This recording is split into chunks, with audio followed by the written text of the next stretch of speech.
હવે અગાઉ આપણે જોયું હતું લેન્સનું સૂત્ર અને એના દાખલા જોયા હતા. આઈ થિંક દાખલા કદાચ બાકી હતો, પણ આપણે જોઈ લઈએ ફટાફટ. અહીંયા આપણે જોઈશું આપણા આ ચેપ્ટરનો લાસ્ટ પોઈન્ટ છે લેન્સનો પાવર. હવે લેન્સનો પાવર એટલે શું? પાવર મતલબ કોઈ પણ પદાર્થની, કોઈ પણ વસ્તુની, કોઈ પણ વ્યક્તિની એની ક્ષમતા. પાવર મતલબ શું થાય? એની ક્ષમતા. મારો પાવર, મારી કંઈક કાર્ય કરવાની ક્ષમતા. મૂળ દેશી ભાષામાં, સિમ્પલ ભાષામાં કહીએ તો કાર્ય કરવાની ક્ષમતાને આપણે શું કહીએ? પાવર કહીએ છીએ. તો લેન્સનો પાવર મતલબ શું? તો કે લેન્સ જે છે એનું કાર્ય શું છે? લેન્સનું કાર્ય એવું છે કે લેન્સ કઈ ઘટના કરે છે? પ્રકાશની અભિસરણ અને અપસરણ. આવી ઘટનાઓ કરે છે કે નહીં? તો લેન્સની અભિસરણ અને અપસરણ કરવાની જે ઘટના છે અથવા એની ક્ષમતા છે, એ ક્ષમતા ક્યારે થાય? કે જ્યારે એની કેન્દ્ર લંબાઈમાં ફેરફાર થાય છે. લેન્સનું અભિસરણ વધે છે કે અપસરણ વધે છે કે ઘટે છે, એ ડિપેન્ડ કોના ઉપર કરે? લેન્સના કેન્દ્ર લંબાઈ ઉપર. કોના ઉપર આધાર રાખે? લેન્સની કેન્દ્ર લંબાઈ ઉપર. બરોબર? કેમ કે જેમ કેન્દ્ર લંબાઈમાં ફેરફાર થાય એમ જે અપસરણ કરે છે, જેમ કે અંતર્ગોળ લેન્સ છે, એ શું કરે? અપસરણ. જો લેન્સની કેન્દ્ર લંબાઈમાં ફેરફાર કરીએ અંતર્ગોળ લેન્સની, તો એનું અપસરણ વધે પણ છે અને ઘટે પણ છે. એ જ પ્રમાણે બહિર્ગોળ લેન્સની કેન્દ્ર લંબાઈમાં ફેરફાર કરીએ તો એનું અભિસરણ વધે. વધે મતલબ શું ખબર? નજીકમાં કેન્દ્રિત થાય અથવા દૂર કેન્દ્રિત થાય. સમજી ગયા? એ અભિસરણની ઘટના ફેરફાર કરે છે. તો અહીંયા આપણે જાણીએ છીએ કે પ્રકાશના કિરણનું અપસરણ કે અભિસરણ કરવાની જે લેન્સની ક્ષમતા છે તે તેની કેન્દ્ર લંબાઈ ઉપર આધાર રાખે છે. એના ઉપર આધાર રાખે છે કેન્દ્ર લંબાઈ ઉપર. શું કરવાની? અપસરણ અને અભિસરણ કરવાની. અને લેન્સ પોતે આ પોતાની કેન્દ્ર લંબાઈમાં ફેરફાર કરી શકે છે. બરોબર? તો લેન્સની તેની કેન્દ્ર લંબાઈમાં ફેરફાર કરવાની લેન્સની ક્ષમતા એટલે લેન્સનો પાવર. લેન્સની કેન્દ્ર લંબાઈમાં ફેરફાર કરવાની લેન્સની ક્ષમતા, જેને આપણે શું કહીએ છીએ? લેન્સનો પાવર. આ એનો પાવર છે. ઓકે? લેન્સના પાવરને P વડે દર્શાવવામાં આવે છે. કઈ સંજ્ઞા વડે દર્શાવવામાં આવે છે? P. અને લેન્સનો પાવર કયા એકમમાં માપવામાં આવે? તો કે ડાયોપ્ટર. કયા એકમમાં માપવામાં આવે છે? ડાયોપ્ટર. અને ડાયોપ્ટરની સંજ્ઞા શું છે? D. ધ્યાન આપજો. અહીંયા લેન્સના પાવરની સંજ્ઞા P છે અને એના એકમની સંજ્ઞા D છે. એટલે એમાં કન્ફ્યુઝ ના થઈ જતા. કેમ? કેમ કે તમે ઝડપ લખો છો, એ ઝડપને આપણે ધારો કે વેલોસિટી, વેગ કહીએ. બરોબર? તો વેગને આપણે દર્શાવીએ છીએ V વડે. પણ વેગ માપો છો છે એમાં મીટર પ્રતિ સેકન્ડ. તો આ મીટર પ્રતિ સેકન્ડ એનો એકમ છે અથવા એકમની સંજ્ઞા છે, જ્યારે આ વેગની સંજ્ઞા છે. સેમ ટુ સેમ પાવરને દર્શાવીએ છીએ P વડે, પણ એને માપીએ છીએ એમાં ડાયોપ્ટર D. મતલબ કોઈ પણ મૂલ્ય હોય તો એ મૂલ્યની પાછળ D લખ્યો હોય, ડાયોપ્ટર લખ્યો હોય, તો મતલબ એ કોનું મૂલ્ય છે? પાવરનું. કોનું મૂલ્ય છે? પાવરનું. આટલું યાદ રાખજો. ઓકે? તો લેન્સના પાવરને P વડે દર્શાવીએ છીએ, એના એકમને ડાયોપ્ટર કહે છે અને એને D વડે દર્શાવવામાં આવે છે. હવે એક સૂત્ર છે બીજું, વ્યાખ્યા ઉપરથી સૂત્ર બનાવી. કયું? લેન્સની કેન્દ્ર લંબાઈના વ્યસ્તને લેન્સનો પાવર કહે. અને આના ઉપરથી પાવરનું સૂત્ર બનાવશું. ચલો, લેન્સની કેન્દ્ર લંબાઈને આપણે કઈ સંજ્ઞા વડે દર્શાવીએ છીએ? F વડે. કઈ સંજ્ઞા વડે દર્શાવીએ છીએ? હવે F નો વ્યસ્ત એટલે 1/F અને કેન્દ્ર લંબાઈનો વ્યસ્ત એટલે લેન્સનો પાવર. માટે P બરાબર 1/F. યાદ રહેશે? વ્યાખ્યા ઉપરથી આ સૂત્ર યાદ રાખનારે.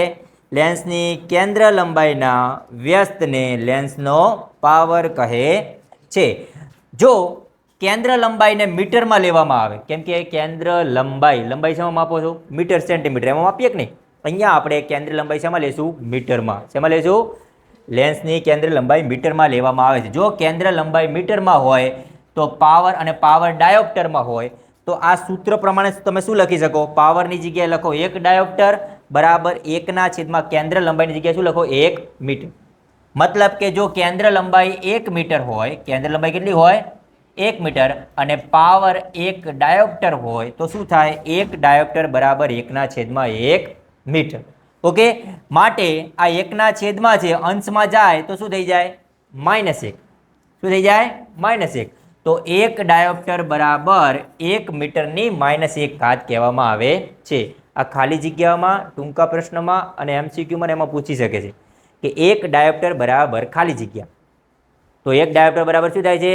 1 મીટરની -1 ઘાત. આ ધ્યાન આપજો. આ આપ્યું હોય તો પણ સાચું, આ આપ્યું હોય તો પણ સાચું. મતલબ 1/1 મીટર. આ બે ઓપ્શન સાચા છે. પણ જો આવું લખેલું હશે 1 ડાયોપ્ટર બરાબર 1 મીટર, તો આ શું આવે? ખોટું. 1 ડાયોપ્ટર બરાબર 1/1 મીટરની -1 ઘાત. આ પણ શું છે? ખોટું. સાચું શું છે? 1/m અથવા 1 મીટરની -1 ઘાત. યાદ રહેશે? આને આપણે એક ડાયોપ્ટર કહીએ છીએ. ઓકે, અથવા પૂછી શકે એક ડાયોપ્ટરની વ્યાખ્યા આપો. શું પૂછે? એક ડાયોપ્ટરની વ્યાખ્યા. અહીંયા ધ્યાન આપશો. એ તો વરસાદ આવશે ભાઈ, ચોમાસું છે, ચોમાસામાં વરસાદ ના આવે શું આવે? હવે અહીંયા ધ્યાન આપો. ચાલો હાલો, આના ઉપરથી એક ડાયોપ્ટરની વ્યાખ્યા કઈ રીતે લખશું? તો કે 1 મીટર કેન્દ્ર લંબાઈના વ્યસ્તને, 1 મીટર કેન્દ્ર લંબાઈના વ્યસ્તને શું કહેવાય? એક ડાયોપ્ટર કહેવામાં આવે છે. ઓકે, હવે અહીંયા ધ્યાન આપજો. મને એમ કહો કેન્દ્ર લંબાઈ ધન કોની હોય અને કેન્દ્ર લંબાઈ ઋણ કોની હોય? બોલો, ધન કેન્દ્ર લંબાઈ કોની હોય? બહિર્ગોળ લેન્સની. બહિર્ગોળ લેન્સની કેન્દ્ર લંબાઈ હંમેશા શું હોય? ધન હોય. કેવી હોય? અને આ સૂત્ર પ્રમાણે તમે જુઓ તો 1/ધન હોય તો જવાબ શું આવે? ધન. અને આ ધન એટલે કોણ? ધન, પાવર. અને 1/ઋણ હોય તો જવાબ શું આવે? ઋણ. મતલબ પાવર ઋણ. જો કેન્દ્ર લંબાઈ ધન તો પાવર ધન, જો કેન્દ્ર લંબાઈ ઋણ તો પાવર ઋણ. તમે કીધું કે બહિર્ગોળની કેન્દ્ર લંબાઈ ધન હોય અને અંતરગોળની કેન્દ્ર લંબાઈ હંમેશા શું હોય? તો પછી બહિર્ગોળનો પાવર હંમેશા કેવો હોય? ધન. અને અંતરગોળનો પાવર હંમેશા શું હોય છે? ઋણ. યાદ રહ્યું? આ પણ એક માર્કમાં પૂછે છે. બહિર્ગોળના લેન્સનો પાવર હંમેશા શું હોય? ધન. અને અંતર્ગોળ લેન્સનો પાવર ઋણ હોય છે. આ યાદ રાખજો. જેની કેન્દ્ર લંબાઈ ધન એનો પાવર પણ ધન, જેની કેન્દ્ર લંબાઈ ઋણ એનો પાવર ઋણ. બહિર્ગોળનો પાવર કેન્દ્ર લંબાઈ ધન હોય છે એટલે એનો પાવર શું હોય? હંમેશા ધન. ઓકે, તો હવે મને એમ કહો કે પાવર બરાબર +2 ડાયોપ્ટર કયો લેન્સ છે? પાવર ધન છે કે ઋણ? ધન. અને ધન પાવર કોનો હોય? બીજી રીતે કહીએ, પાવર બરાબર +2 ડાયોપ્ટર એ અભિસારી લેન્સ છે કે અપસારી લેન્સ છે? બોલો, અભિસારી લેન્સ છે કે અપસારી લેન્સ છે? તમને ખબર છે અંતર્ગોળ કેવો છે? બહિર્ગોળ લેન્સ રહ્યો એ અભિસારી લેન્સ છે. એટલે તમને એ બંને નામ ખબર હોવા જોઈએ. ઓકે ઓકે, તો આ હતો પાવર. અને આના ઉપરથી આપણે દાખલા ગણી.